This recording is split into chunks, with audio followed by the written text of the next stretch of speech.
आंखों में नींद बहुत है पर सोना नहीं है। आंखों में नींद बहुत है पर सोना नहीं है। यही समय है कुछ कर दिखाने का।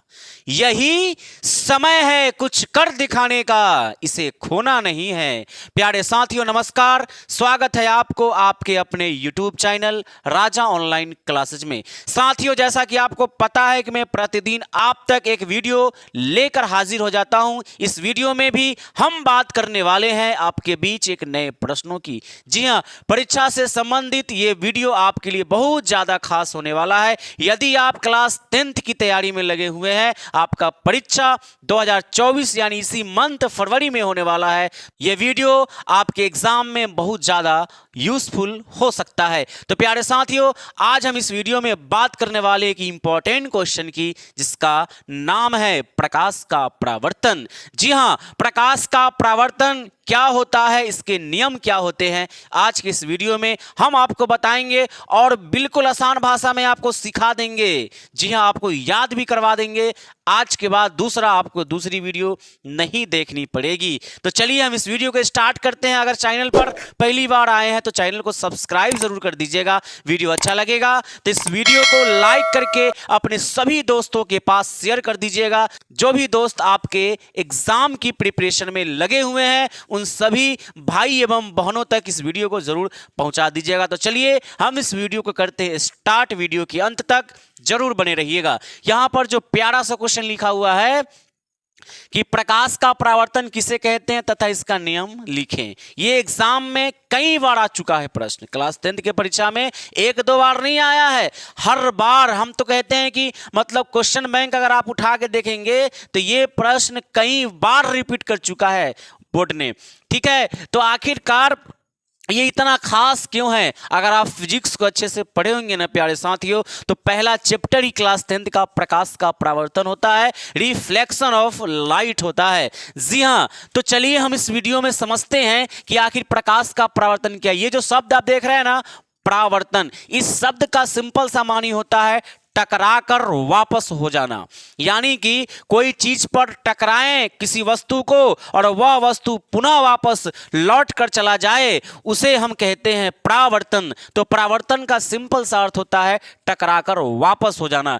और किसका भाई? तो प्रकाश का परावर्तन है, तो प्रकाश का वापस हो जाना, यानी प्रकाश किसी वस्तु पर पड़ेगी और वापस हो जाएगी, तो यही घटना प्रकाश का परावर्तन कहलाता है। ठीक है, एक बॉल है आपका, यानी जो क्रिकेट में मतलब इस्तेमाल करते हैं आप लोग, वो आपके पास यहाँ पर एक क्या है, बॉल है। ठीक है, तो इस बॉल को क्या कीजिएगा, अगर आप दीवार पर फेंकिएगा, जैसे ये व्हाइट बोर्ड है, यहाँ पर मैं बॉल को फेंकूंगा तो इस सतह से टकरा कर वो बॉल क्या करेगा, वापस हो जाएगा। तो यहाँ पर हम बोलेंगे कि ये बॉल का परावर्तन हो गया, है कि नहीं। उसी प्रकार से किसी इंसान को फेंक दीजिए और वापस टकरा कर फिर से पुनः वापस आ जाएगा, तो इंसान का परावर्तन है। दूध फेंकिए, किसी वस्तु से टकरा कर वापस हो जाएगा, दूध का परावर्तन। उसी प्रकार से किसी भी वस्तु को फेंकिए, वापस हो गया, वो परावर्तन हुआ। तो अर्थात प्रकाश भी क्या करेगा, किसी वस्तु पर पड़ेगा और वापस हो जाएगा, तो यही घटना प्रकाश का परावर्तन कहलाता है। यही चीज मैंने लिखा है यहाँ पर, देखिए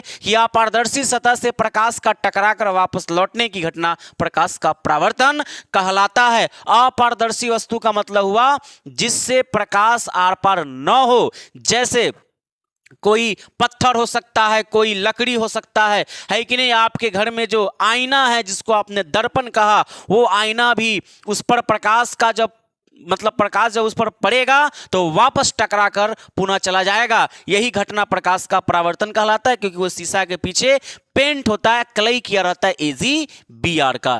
ठीक है, तो आप सिंपल से याद रखेंगे कि प्रकाश का परावर्तन का मतलब प्रकाश का आना, वस्तु से टकराना, वापस हो जाना, प्रकाश का परावर्तन कहलाता है। 3 बातें याद रखनी है, प्रकाश का आना, वस्तु से टकराना, वापस हो जाना, प्रकाश का परावर्तन कहलाता है। और जब प्रकाश का परावर्तन होता है तो कुछ इस प्रकार से इसके चित्र आलेख बनते हैं। कैसे, ध्यान दीजिएगा।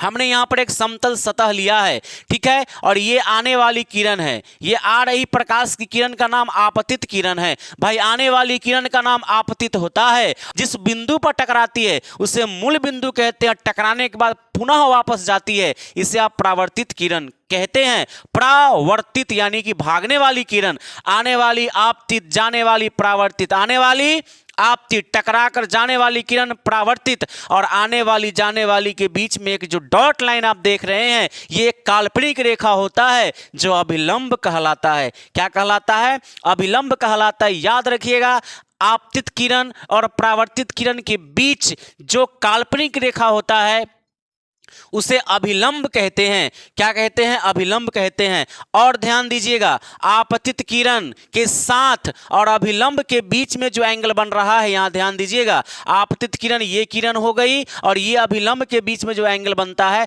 उस कोण को कहते हैं आपतन कोण। क्या कहते हैं? आपतन कोण कहते हैं, और आप इसको आई से डिनोट करते हैं।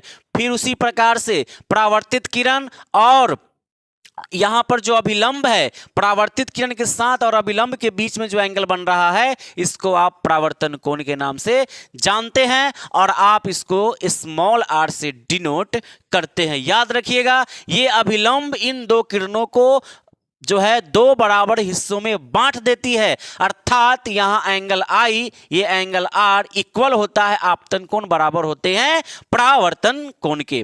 तो ये चीज तो फिगर से हमने समझा। तो हमने क्या देखा भाई? प्रश्न मेरा था कि प्रकाश का परावर्तन किसे कहते? मैंने लिखा अपारदर्शी वस्तु, अपारदर्शी सतह से प्रकाश का टकरा कर वापस लौटने की घटना प्रकाश का परावर्तन कहलाता है। ठीक है, आगे है कि इसका क्या नियम है भाई? नियम बता दो। तो प्रकाश के परावर्तन के दो नियम होते हैं, आपको ध्यान में रखना है। ठीक है, देखिए प्रकाश के परावर्तन के दो नियम मैंने लिखा। प्रकाश के परावर्तन के दो नियम होते हैं। पहला नंबर क्या कहेंगे? आपतित किरण, इसको यहां नहीं देखना, यहां देखिए, आपतित किरण, परावर्तित किरण, आपतित किरण, परावर्तित किरण, आपतित किरण, परावर्तित किरण, आपतित किरण और परावर्तित किरण तथा अभिलंब। ये जो अभिलंब है काल्पनिक रेखा, इसको भी आप शामिल कीजिए। फिर से एक बार, आपतित किरण, परावर्तित किरण, आपतित किरण, परावर्तित किरण, दो हो गया। तीसरा, आपतित किरण, परावर्तित किरण, अभिलंब, अभिलंब, आपतित किरण, परावर्तित किरण तथा अभिलंब, तीन गो हुआ ना भाई? आपतित किरण, परावर्तित किरण तथा अभिलंब, तीनों एक ही बिंदु पर होते हैं या एक ही तल में होते हैं। ये बात आप इसको लिख सकते हैं, एक ही तल में होते हैं। नंबर एक, आपतित किरण, परावर्तित किरण तथा अभिलंब तीनों एक ही तल में, एक ही समतल में होते हैं, तीनों एक ही समतल में होते हैं। ये आपका पहला नंबर नियम। दूसरा, आपतन कोण का मान और परावर्तन कोण का मान दोनों बराबर होता है, अर्थात आई बराबर होते हैं आर के। ये दूसरा नियम है। यहां मैंने लिखा आपतन कोण और परावर्तन कोण बराबर होते हैं, अर्थात कोण आई बराबर होता है कोण आर के। प्यारे साथियों, यही आपका क्वेश्चन का जवाब है, आंसर है खूबसूरत सा। उम्मीद करेंगे कि आप रट के नहीं बल्कि समझ कर याद कर लिए होंगे। प्यारे साथियों, वीडियो अच्छा लगा तो इस वीडियो को लाइक करके जहां तक हो सके शेयर जरूर कर दीजिएगा। जो भी क्लास 10th की तैयारी में लगे हुए हैं उन सभी बच्चों तक वीडियो को शेयर जरूर कर दीजिएगा। मिलेंगे हम आपके साथ जल्द ही एक नए वीडियो में। जो इंपॉर्टेंट क्वेश्चन होगा आपके एग्जाम के पॉइंट ऑफ व्यू से, वही क्वेश्चन मैं आप तक लेकर हाजिर हो जाता हूं। मिलेंगे आपके साथ फिर से एक नए वीडियो के साथ। तब तक के लिए जय हिंद, जय भारत, वंदे मातरम।